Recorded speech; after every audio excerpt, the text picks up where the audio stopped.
Bom dia, boa tarde, boa noite, professor, e para quem estiver assistindo. Eu me chamo Samuel Silva Jesus Dias e irei estar apresentando esse trabalho juntamente com Luiz José Barbosa da Silva. Somos do quinto semestre de Química e iremos falar sobre alimentos para fins especiais e funcionais. Estarei falando sobre alimentos para fins especiais e o Luigi sobre os funcionais. Alimentos para fins especiais. Definição.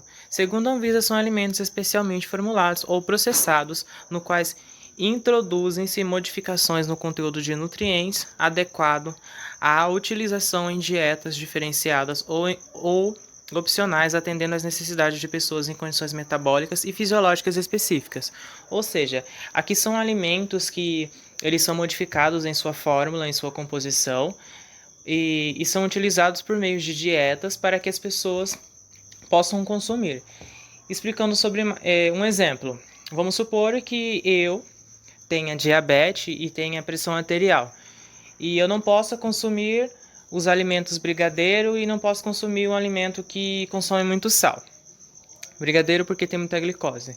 E aí o que esse alimento com esse fim especial vai trazer de benefício para mim? Ele pode ser ele pode não conter a glicose, que faz mal para mim, ou pode ter a diminuição. E ele tendo esses fatores, eu posso consumi-lo sem que isso vá prejudicar a minha diabetes, que vai me trazer algum tipo de risco. Mesma coisa a pressão arterial. Um alimento que contenha menos sódio ou que não tenha sódio.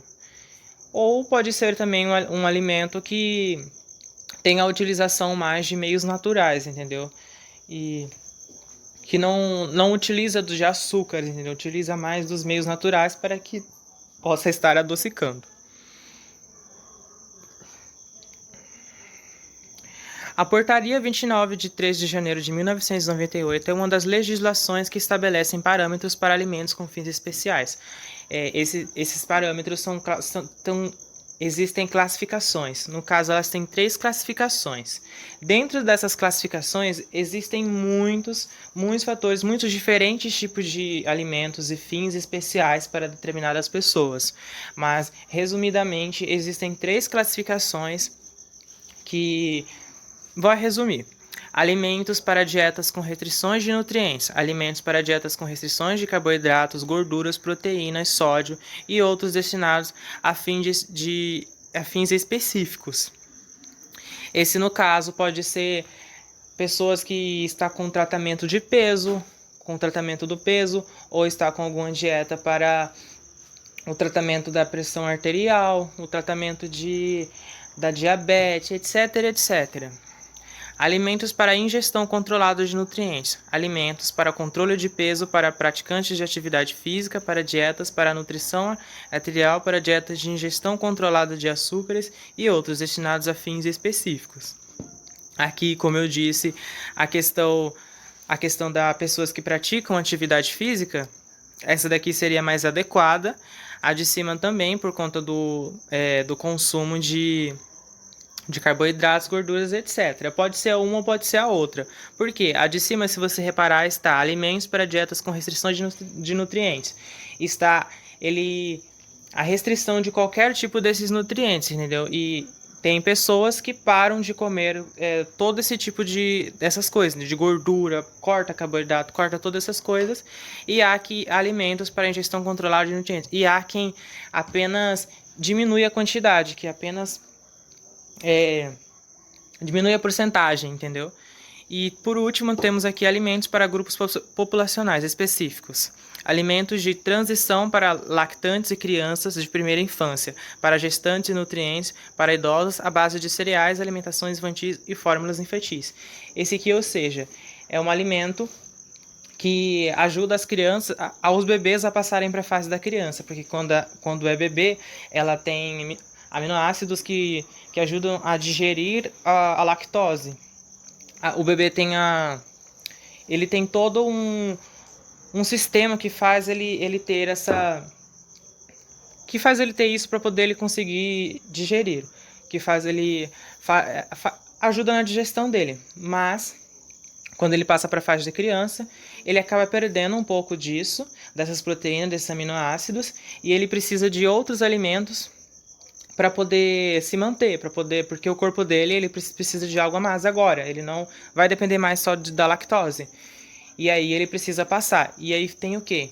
É criado alimentos que ele possa alimentos para poder essa passagem, entendeu? Ele vai comer cereais, vai comendo essas coisas para ele ir passando para que o corpo não tenha um certo choque, entendeu? Dele parar de comer o leite e do nada tá comendo uma comida com muito sódio, com muita gordura, que ele possa passar saudável. E há o efeito, contrário da fase da menoridade para a fase idosa, que ele vai o adulto ele vai se prevenindo, né, que ele não pode mais comer alimentos com muito sódio, com muita gordura, ele vai estar se tornando um idoso, e assim ele passa a comer algo mais light, algo mais saudável para ele.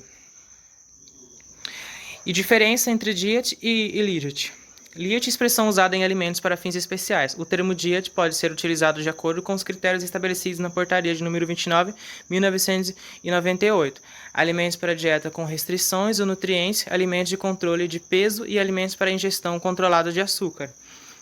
Aqui tem um esqueminha que, resumidamente, que alimentos DIA possuem determinados nutrientes como açúcar, proteínas ou gorduras. Não possuem, no caso. Que aí que é utilizado nas dietas, né, para que as pessoas param de consumir essas coisas, entendeu? E tem o LID, expressão usada como informação nutricional complementar, INC, de um alimento. A informação nutricional complementar é opcional. Alguns exemplos de INC são fontes de cálcio rico de ferro, reduzindo em calorias e não contém açúcar. Aqui, alimentos do gênero possuem uma redução de pelo menos 25% em açúcar, gordura ou sódio em relação ao produto original. Que aí tem a redução desses componentes, né?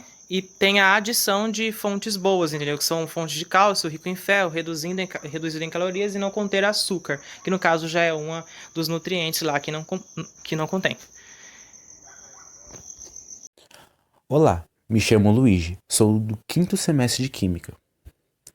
Os alimentos funcionais são aqueles que, além da saúde, têm os componentes energéticos que ajudam no metabolismo, podendo ser fortificados ou transformados para ter uma funcionalidade metabólica maior ou até mais saudável. Ou seja, eles têm que desenvolver um bem para o micro-organismo, seja na saúde ou no metabolismo. O Brasil não consegue definir exatamente quais são os alimentos funcionais, mas aceita alegações das propriedades funcionais dos alimentos, que são funcionais, das propriedades em si, não que o alimento em si mas sim o seu conteúdo, suas propriedades. Existem vários exemplos, como o Molico, o Nesvito, o Danone. Existem vários outros, como o Lactobacillus no geral, conhecido mais como Yakult, que seria a marca, mas é mais conhecido.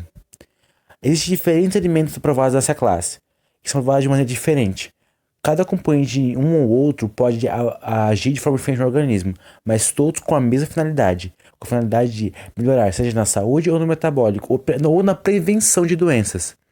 Assim, ou ele pode te ajudar na recuperação ou na prevenção de doenças, tanto com a taxa metabólica. Como o ômega 3, que ele ajuda na manutenção do nível de triglicerídeos. Perdoe uma babuceio de palavras. Como a fibra alimentares, há vários alimentos funcionais, inúmeros. Todos têm regras específicas para a comercialização. Segundo a Anvisa, todos os mesmos seguem a alegação sobre alimentos funcionais ajudando no metabolismo, saúde e nutrição básica. Cada alimento citado aqui como ômega 3, carotenoides, fibra alimentares, tem certas substâncias, propriedades no caso, que o fazem estar nisso. E são tipos específicos. Não são todos, tem que ter algo que os faça ser úteis para a saúde de um organismo, ou manutenção do mesmo.